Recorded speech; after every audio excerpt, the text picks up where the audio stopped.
Comment eno nina gyenjisanze. Yeah. Oli mutuufu. Ekinsanyusa nti mubi followinga byembagamba kati tebikyabagwako nga gundi. Abruptly. Okitegeera ekintu kino. Tulina cyber attack Museveni gye yatutandiseeko naye akomuledi abamu temunnagigenderera. Okitegeera. Tulina cyber attack Museveni gye yatutandiseeko oba media attack. Museveni oluvannyuma lwa media ze okulaga nti abaana bazinafuiza bakubye media nti kati ne content bamujja ku TikTok we banaasoma obwedde ffe tuba twabasooseeyo dda. Museveni yazengezo media tezikyamugasa tezirina maanyi. We yajja ng'ali ku bazungu eno abaana ba X ne bamulaga fire. Okitegeera n'akitegeera nti nayo talina katacha alina kyagamba bazungu. Okakana bamugambye wali tuddeyo ku ground. Museveni anoonya sympathy kudda mu bantu. Naye nabagambye wadde bagambye transition ekintu kye tulina okumanya Museveni transition tayagala jiwa his excellence Kyagulanyi and neither this opposition bo bakimanyi nti okusurvivinga balina okutta his excellence Kyagulanyi kubanga one teri asobola kuyimirira naye mu kalulu teri bonna bakimanya bakuba hands down. Number 2 bakimanyi nti senga bamubba akalulu asobola okuduumira crowds bakimanyi nti alina command mu mikono gye bakimanyi nti either way they are at the losing end. So Museveni kyabizotinzeeko n'aleeta ba tiktokers bano bakome okuba yakizude nti amaanyi ga Kyagulanyi amangi gali liddawa gali ku TikTok efuuse ekizibu kati esinze ne ziri media zonna tinaba Facebook bye bakola ate babijja wano kati ate yabogezi ba Facebook batono wano buli omu akola zi live buli omu agiranya kati Museveni n'alowooza manyi nabagamba ono gaya atufuga netabeera nkona plan nti nja fuga Uganda bwendi tagirina just yo bakola kigundi kyabwe ki MOU kyabwe kati kyo buli kaseera bagamba kati situation wejja nga kati eno situation tugiyiseemu tutya nga tandika okupanikinga awo wapanga kyapanze ne kiyitamu nabagamba yakola federation y'aba tiktokers nagireeta naye leero nzize kulwana naye kansooke kuyomba njagala tutegeere ekintu kino mulaba ka group kano mulimu komuledi omugwe mumanyira subscribinga kufe mabegawo yalina olutalo ne komuledi munnaffe lunene nnyo naye this is my advice to you. I call you a comrade now kuba byoyogera bye bimu n'ebyaffe. Frank Ntambi nkuyisa emirundi emeka wobanga okakasa nkiddamu wobanga okakasa nti byokola oli ku side yaffe byankyukakyuka and that passion gyoteekamu ng'odefendinga president waffe ddala yekuli ku law nkusaba nga ka group kana akabinja kano tolina kyokafunamu era tolina kyogenda kufiirwa kulekera okubeera ku show zaabwe okitegeera oba kwapiyalinga ku show zaabwe kwa wanene kisoka 1 Saimo afunamu views eza YouTube nemusasula 2 Saimo asasulwa era eno group twagimanya dda tugimanyi era ensonga lwaki olabezi commenting ziri twazirabula dda luno utafe twalwetegekera dda okitegeera kuba bannaffe twabalagula dda Museveni kikyaleeta okitegeera ekintu ekyo Frank Ntambi obanga toli mu ka group ako nga toyina kyoyisaawo nga toyina kyokafunamu era obuta appearinga kweyo gundi era toyina kyofiirwa okitegeera toyina kyofiirwa ekintu kyokola essaawa eno bakiyita gaslighting kyokola omanyire kambabulye ba comrade waliwo tactic emu ezannyibwa mu revolution aba dictator bano gye bazannya nti aleeta ekintu nga kifaanagana ekikyo era ng'okyakiri mu interest yo naye ng'ayisaawo kike.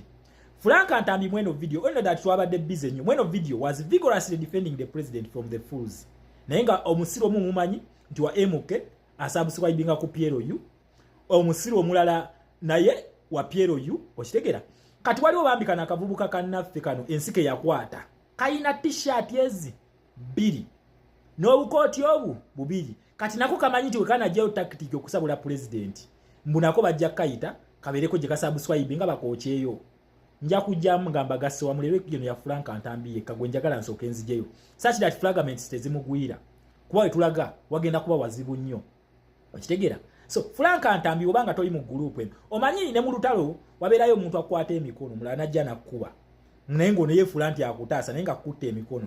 So kati Frank Ntambi kyagezaako okukola mbwa defendinga president waffe then bali ne bookya NBS kyekola mulaba ku pano kuliko Frank Ntambi yekka abasigadde bonna bamamirira then Frank Ntambi ya defendinga Frank Antambi nkusaba ove mu kintu kye bayita gaslighting. Kwa ne luli wali mu lutawo nefe twasalawo ne tusirika. Ekintu kyokola bakita gaslighting.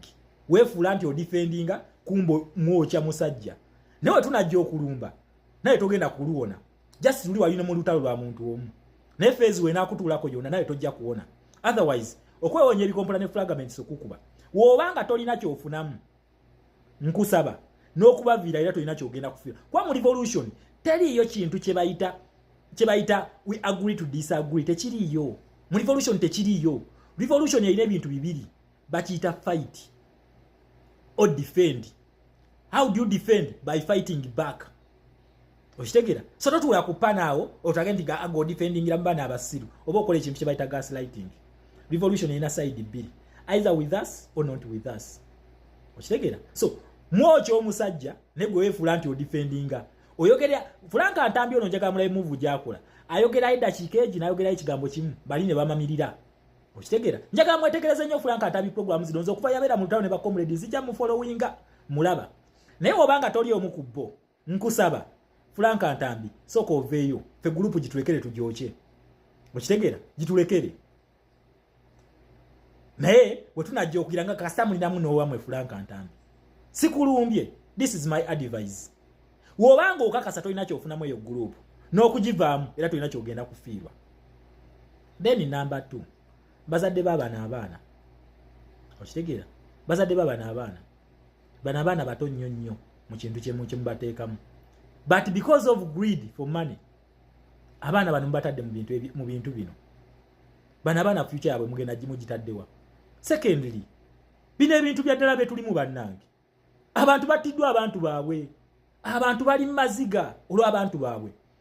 Buno obwana buzanya n'abaana baaba abantu. Omwana wabajjamuwa obutwa bwabwerere ng'abantu bakoowu. Akwate omwana wamuwa obutwa. Okitegera? Omuwadde sefuko kikyasobola okuyigiriza omwana wo. Ng'omwana already sefuko amutraininga. Omwana amanyi empale ya sefuko ebigirimu. Kwayo ebitundu bya public ebya private yabiteeka dda mu public. Sefuko wanaakeera ku makya n'akwata omwana wo ogenda kunenyaani. Sefuko wanaakeera ku makya n'abamba omwana wo oyo n'amutunuzaamu kamera. N'ateeka ebitundu bye ebyekyama ku gundi kuno ng'omwana omuto ku myaka gy'aliko ogenda kinenyezaani. Abazadde mama woono omwana ne taata wa ssebo abaana bano mwabatadde mu kintu kye mutategeera. Aitha mukitegeera ne mulina omululu gwa ssente mulowooza Museveni nti wa kitalo. Museveni alina abazzukulu abali mu size z'abaana bammwe. Wabanga ekintu kyasomesa kituufu lwaki taleeta abaana be?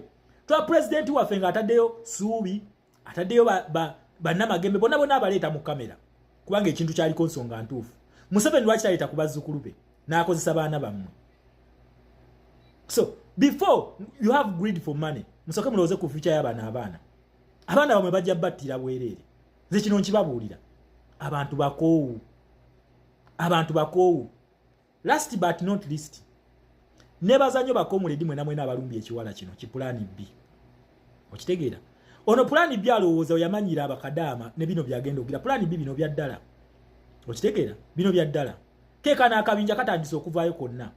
Era bangi bakyajja eno group nnene babagattira mu kintu kye bayita social media federation mwe bali. Era balumba. Mujja balaba bangi bakyajja. Ne plan B nkubuulira kino. Kyotinkula tokimanyi. Okitegeera? Kyotinkula tokimanyi. Eyo motivation yogenda ogyogerera eri bino betulimu bya ddala. Kana akawala mumanyi kagira. Ate banange tufune ku ground munyiga okunyiiga. Buno bujja ne butandika bakolako ebintu wano.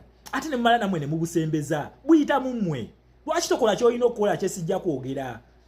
Ne bategera ku gundi. Museveni muno tabuwa mundu kubukuuma. We bumala okujja eno ne butandika okukola ebyekisiru bugumize Museveni. Ate bumala bujja mummwe we musinikira amannyo. Namwe ne musinika naba amannyo. Kana akabinja konna mukamanyira kabeera mummwe. Bayina mundu bane zibakuuma. Emundu zikuuma bali. Ne bana abaana tebakimanyi nti babakozesa bukozesa. Bajje basirwaze bayiseewo agenda zizoli. Munange mwe temuli safe. Temuli. Okitegeera? Temuli. So mujja fiira bwerere mu bintu bino. Fe tuyogera kuba twatalafiya tukimanyi nti tugenda kufa. Ekijja kijje fe twasalawo dda. Okitegeera? N'amasimu tugafuna. Neve tugaba mutonzi waffe yasalawo ddi lwatutwala. Naye naffe tulikyukira naffe ne tutandika kubbanoonya mmwe mulowooza kinaabeera kitya? Muyina emmundu mmwe. Okay, mulumbe buli alumba buli ategese okulumba alumbe.